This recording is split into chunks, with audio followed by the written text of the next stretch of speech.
His family humiliated me at dinner. I gave them a revenge they'll never forget.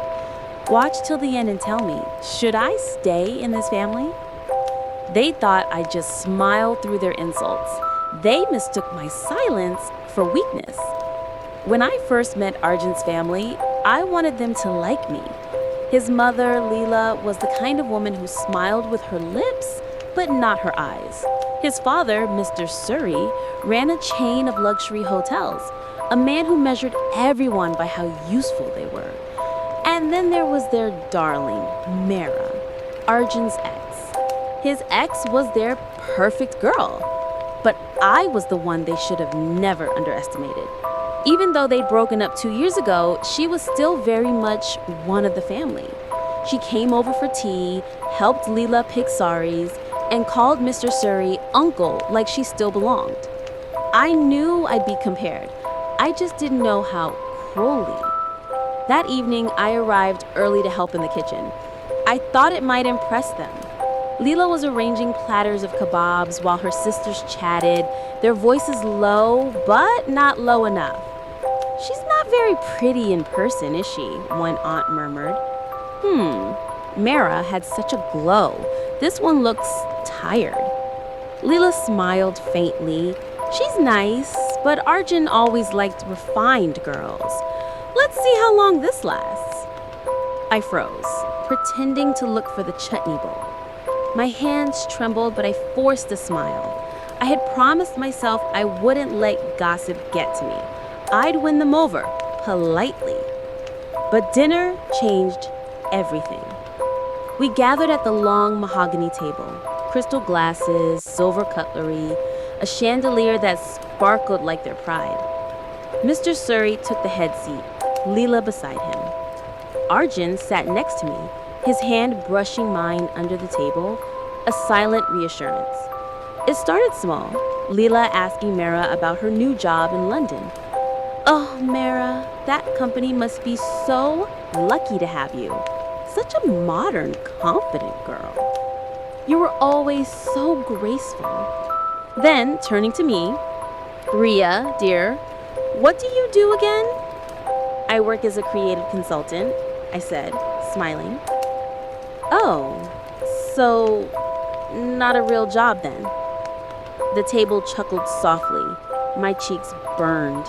I sipped water, pretending it didn't sting. But Mr. Suri wasn't done. "So, Ria," he said, slicing his steak, "Arjun tells me you don't come from a business family." "No, sir," I said. "My father's a professor." "Ah," he said, nodding slowly. "So, more brains, less bank balance, Laughter rippled again. Arjun tried to speak, but I touched his arm. "No, let me handle it." I smiled politely. "Education builds things money can't, sir." He smirked. Yes, like overconfidence. That one hit deep. I felt every eye on the table on me. The smirks, the judgment, the unspoken, "she doesn't belong here." I swallowed my pride that night, but not for long. Because when I left, I decided something. They wanted to see me break. I'd rather show them how I rise. A week later, Leela called to invite me to their charity gala. "It'll be good exposure for you, dear," she said sweetly. Perfect. What they didn't know was that the gala's marketing campaign, the posters, the PR, the social media, were all being managed by my firm. And the event had a surprise guest speaker, handpicked by me.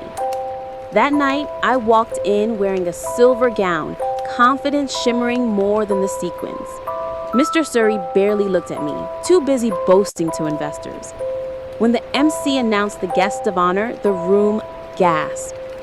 "Please welcome Professor Dev Sharma, renowned economist and social reformer." My father, the same not rich enough man Mr. Suri had mocked. He walked on stage, calm, dignified, and then began his speech. It wasn't planned to be revenge, but fate has a wicked sense of humor. "Success," my father said, his voice steady, is not measured by the cars we drive or the homes we own. It's measured by how we treat those who have less power than us, at our tables, in our homes, in our hearts. Every word was a knife, polite, poetic, and perfectly aimed.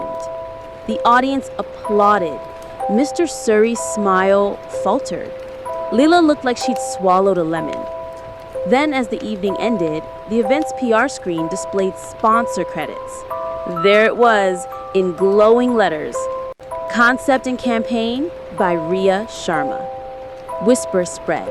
Guests approached me, complimenting the campaign, my composure, my father's words. Mr. Surrey could only manage a stiff, forced handshake. Later, I heard one of the aunts whisper, "She's not just pretty, she's powerful." And that night, I finally smiled, not out of pride, but peace. Because revenge, when served with grace, tastes far sweeter than cruelty. If someone humiliated you in front of everyone, would you walk away or make them remember you forever?